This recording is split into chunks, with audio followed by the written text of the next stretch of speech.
नमस्कार दोस्तों, मैं हूं राजीव और आप देख रहे हैं झारखंड अपडेट। दोस्तों चलिए शुरू करते हैं आज के इस सेशन को। दोस्तों आज के इस सेशन में हम देखेंगे झारखंड करंट अफेयर्स से रिलेटेड कुछ इंपॉर्टेंट प्रश्नों को।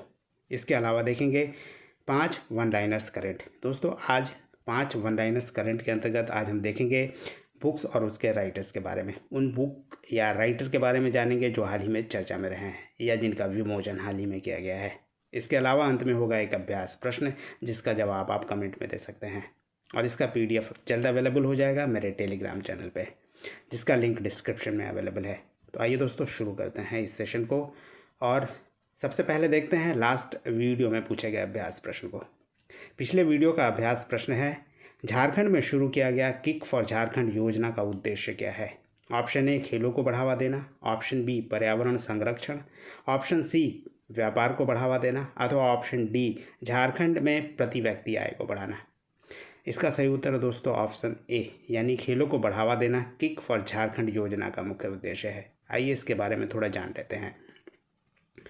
दोस्तों आपको बता दें कि खेलों को बढ़ावा देने के लिए झारखंड शिक्षा परियोजना परिषद की ओर से किक फॉर झारखंड खेल प्रतियोगिता आयोजन किया जाता है। किक फॉर झारखंड के तहत खेल प्रतियोगिता का आयोजन पहले स्कूल स्तर पर होता है, इसके बाद ब्लॉक स्तर पर और वहां बेहतर प्रदर्शन करने वाले खिलाड़ियों को डिस्ट्रिक्ट स्तर पर भेजा जाता है और वहां भी अच्छे प्रदर्शन करने वाले को स्टेट लेवल कंपटीशन के लिए खिलाड़ी छात्रों को चयनित किया जाता है।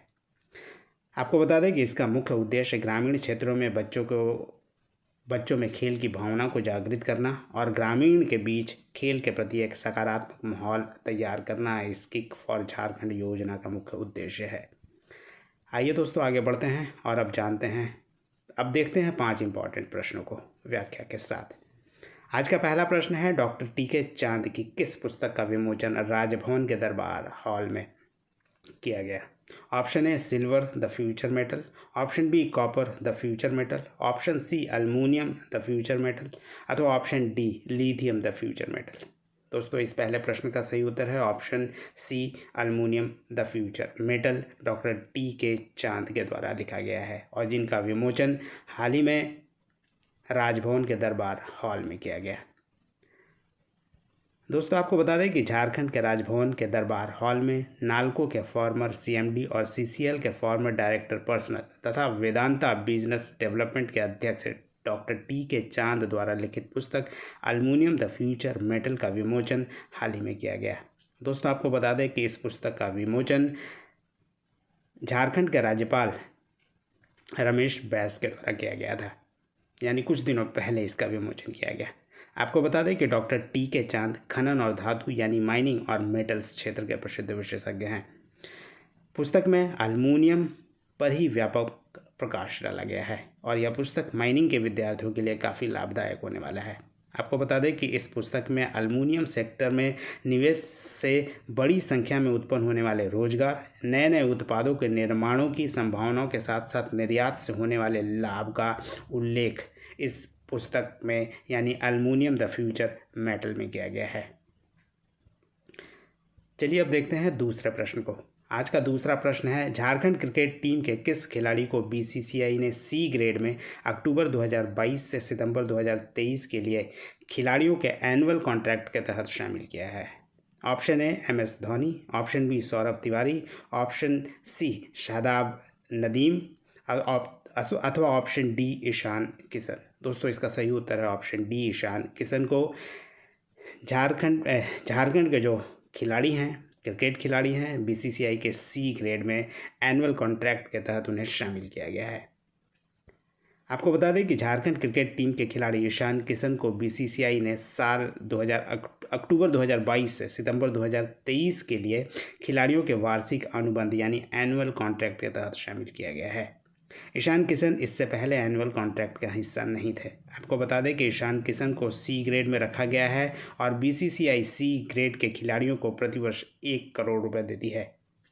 BCCI ने अक्टूबर 2022 से सितंबर 2023 के लिए खिलाड़ियों को वार्षिक अनुबंध का ऐलान किया है। आइए जानते हैं ये कौन कौन खिलाड़ी हैं। दोस्तों पहले आपको बता दें कि 4 खिलाड़ियों को A+ ग्रेड में रखा गया है, वहीं 5 खिलाड़ियों को A ग्रेड में, 6 खिलाड़ियों को B ग्रेड में और 11 खिलाड़ियों को C ग्रेड में रखा गया है। आइए आपको बताते हैं कि कौन कौन खिलाड़ी को किस ग्रेड में रखा गया है। आपको बता दें कि रोहित शर्मा, विराट कोहली, जसप्रीत बुमराह और रविंद्र जडेजा को A+ ग्रेड में रखा गया है। वहीं हार्दिक पांड्या, रविचंद्रन अश्विन, मोहम्मद शमी, ऋषभ पंत और अक्षर पटेल को A ग्रेड में रखा गया है।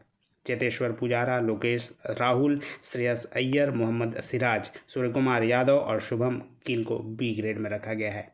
वहीं C ग्रेड में ईशान किशन को रखा गया है। इसके अलावा उमेश यादव, शिखर धवन, शार्दुल ठाकुर, दीपक हुड्डा, युजवेंद्र चहल, कुलदीप यादव, वाशिंगटन सुंदर, संजू सैमसन, अर्शदीप सिंह और KS भरत को C ग्रेड में रखा गया है। आपको ये भी बता दें कि BCCI A ग्रेड में शामिल खिलाड़ियों को 7 करोड़ रुपए, A+ ग्रेड में शामिल खिलाड़ियों को प्रतिवर्ष 7 करोड़ रुपए प्रदान करती है। वहीं A ग्रेड में शामिल खिलाड़ियों को 5 करोड़ रुपए, B ग्रेड में शामिल खिलाड़ियों को 3 करोड़ रुपए और C ग्रेड में शामिल खिलाड़ियों को प्रतिवर्ष 1 करोड़ रुपए प्रदान करती है। आइए देखते हैं तीसरे नंबर प्रश्न को। झारखंड में CID यानी क्राइम इन्वेस्टिगेशन डिपार्टमेंट अब केंद्र की किस एजेंसी की तर्ज पर काम करेगी, साथ ही केस का अनुसंधान भी सुनिश्चित करेगी। Option A NCB, option B raw, option C CBI अथवा ऑप्शन D IB। दोस्तों इसका सही उत्तर है ऑप्शन C यानी CBI की तर्ज पर अब झारखंड में CID काम किया करेगी। आपको बता दें कि झारखंड में CID क्राइम इन्वेस्टिगेशन डिपार्टमेंट अब CBI की तर्ज पर काम करेगी, साथ ही केस का अनुसंधान भी सुनिश्चित करेगी। केस दर्ज करने के लिए CID के पास अपना खुद का थाना नहीं है। आपको बता दें कि अब राज्य में किसी मामले में दर्ज केस CBI में ट्रांसफ़र होने के बाद जिस तरह CBI खुद FIR दर्ज करती है और केस का अनुसंधान करती है, उसी तरह अब CID भी किया करेगी। दोस्तों अब आपको बता दें कि CID झारखंड में अभी तक केवल अनुसंधान का काम ही करती है। अब CID के पास जब अपना थाना होगा तो CID खुद FIR दर्ज कर सकती है और अनुसंधान कर सकती है।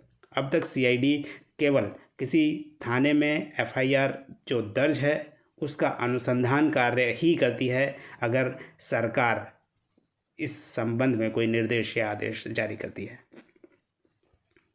चलिए देखते हैं अगले प्रश्न को। केंद्र सरकार की परियोजना नमामि गंगे की तर्ज पर झारखंड में भी नदी कायाकल्प परियोजना किस 2 नदियों के लिए शुरू की जाएगी। ऑप्शन A दामोदर व मयूराक्षी, ऑप्शन B मयूराक्षी व स्वर्णरेखा, ऑप्शन C अजय व शंख अथवा ऑप्शन D स्वर्णरेखा व दामोदर। दोस्तों इसका सही उत्तर है ऑप्शन D स्वर्णरेखा और दामोदर के लिए झारखंड में नदी कायाकल्प परियोजना शुरू करने जा रही है झारखंड सरकार, जो नमामि गंगे की तर्ज पर काम करेगा। आपको बता दें कि केंद्र सरकार की परियोजना नमामि गंगे की तर्ज पर झारखंड में नदी कायाकल्प परियोजना शुरू की जाएगी। इस परियोजना के तहत झारखंड में 2 नदियों को शामिल किया गया है। ये 2 नदियां हैं स्वर्णरेखा और दामोदर। इनकी सहायक नदियों का अस्तित्व बचाने के लिए योजना का काम शुरू हो गया है। आपको बता दें कि इसके लिए Indian council of forestry research and education के अंतर्गत संचालित Indian forestry productivity institute Ranchi द्वारा DPR भी तैयार कराया जा रहा है। स्वर्णरेखा नदी का 5,945 वर्ग किलोमीटर का क्षेत्र कवर होगा। इस योजना के अंतर्गत नदी कायाकल्प परियोजना के तहत मुख्य व सहायक नदियों के 5 किलोमीटर तक दोनों छोर पर काम किया जाना है। इसके तहत वन भूमि और गैर वन भूमि में पौधारोपण के साथ साथ जल संरक्षण को लेकर कार्य किया जाएगा। परियोजना के तहत नदियों के किनारे रहने वाले लोगों की आय के स्रोत बढ़ाने के लिए एग्रो फार्मिंग, आसपास बने तालाब व चेक डैम्स का जीर्णोद्धार भी किया जाएगा। इसके अलावा इको टूरिज्म पार्क निर्माण की ज़रूरत को भी इस योजना के तहत रखा जाएगा। चलिए देखते हैं अब 5वें नंबर प्रश्न को। 1 से 2 वर्ष के अंतराल में होने वाले अंतर्राष्ट्रीय खेल आयोजनों में भागीदारी के लिए अब झारखंड के खिलाड़ियों को कितना कैश अवार्ड मिला करेगा। ऑप्शन A 1 लाख रुपए, ऑप्शन B 1.5 लाख रुपए, ऑप्शन C 2.5 लाख रुपए अथवा ऑप्शन D 5 लाख रुपए। दोस्तों इसका सही उत्तर है ऑप्शन B 1.5 लाख रुपए। आपको बता दें कि झारखंड के खिलाड़ियों को अब वर्ल्ड चैंपियनशिप और वर्ल्ड कप में भागीदारी पर भी कैश अवार्ड मिला करेगा। आपको बता दें कि 1 से 2 वर्ष के अंतराल में होने वाले खेल आयोजनों में पहले भागीदारी के लिए कैश अवार्ड नहीं दिया जाता था, लेकिन अब खिलाड़ियों को 1.5 लाख रुपए मिलेंगे, चाहे खिलाड़ी सीनियर वर्ग के हों या जूनियर वर्ग के। खिलाड़ियों को कुल 24 प्रतिस्पर्धाओं के लिए कैश अवार्ड दिया जाएगा। परंतु दोस्तों, ऐसे स्पर्धा के लिए कैश अवार्ड नहीं मिलेगा जिसमें अंतर्राष्ट्रीय टूर्नामेंट में कम से कम 8 देशों की सहभागिता हो। उसमें कोई भी पदक जीतने पर खिलाड़ियों को किसी भी तरह का कैश अवार्ड नहीं दिया जाएगा। अंतर्राष्ट्रीय स्तर पर स्पेशल ओलंपिक्स में भागीदारी पर दिव्यांग खिलाड़ियों को 50,000 रुपये कैश अवार्ड दिया जाएगा। चलिए दोस्तों, आगे बढ़ते हैं और अब बारी है इम्पॉर्टेंट वन लाइनर्स को जानने की। आज के वन लाइनर्स में देखते हैं बुक्स और उनके राइटरों के बारे में। हाल ही में चर्चा में रही पुस्तक the political life of memory Birsa Munda in contemporary India के लेखक कौन है? दोस्तों, इसका उत्तर है Rahul Ranjan. The political life of memory Birsa Munda in contemporary India के लेखक हैं राहुल रंजन। दूसरा प्रश्न है, हाल ही में प्रकाशित भारतीय कला एवं संस्कृति नामक पुस्तक के लेखक कौन है? दोस्तों, इस पुस्तक के लेखक है वरिष्ठ IAS अधिकारी मनीष रंजन। तीसरा प्रश्न है, राणा संस्कृत व्याकरण और अनुवाद नामक पुस्तक किसके द्वारा लिखा गया है, जिसका विमोचन हाल ही में किया गया है? इसका उत्तर है धनेश्वर राणा। ये झारखंड विधानसभा के पदाधिकारी रहे हैं।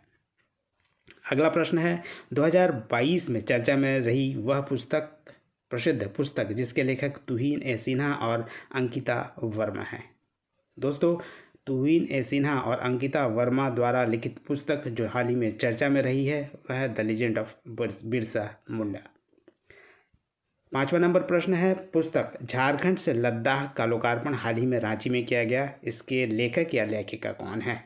झारखंड से लद्दाख की पुस्तक की लेखिका है दोस्तों रश्मि शर्मा। चलिए आगे बढ़ते हैं और अब बारी है आज के अभ्यास प्रश्न की। आज का अभ्यास प्रश्न है, झारखंड के किस स्वतंत्रता सेनानी वीर शहीद की 28 मार्च 2023 को 164वां शहादत दिवस मनाया गया? ऑप्शन है सिद्धू कानू, ऑप्शन बी नीलांबर पीताम्बर, ऑप्शन सी जतरा भगत अथवा ऑप्शन डी रघुनाथ महतो। दोस्तों, इसका जवाब आप कमेंट में दे सकते हैं। धन्यवाद दोस्तों, फिर मिलते हैं अगले वीडियो में। तब तक जुड़े रहिए झारखंड अपडेट के साथ। धन्यवाद।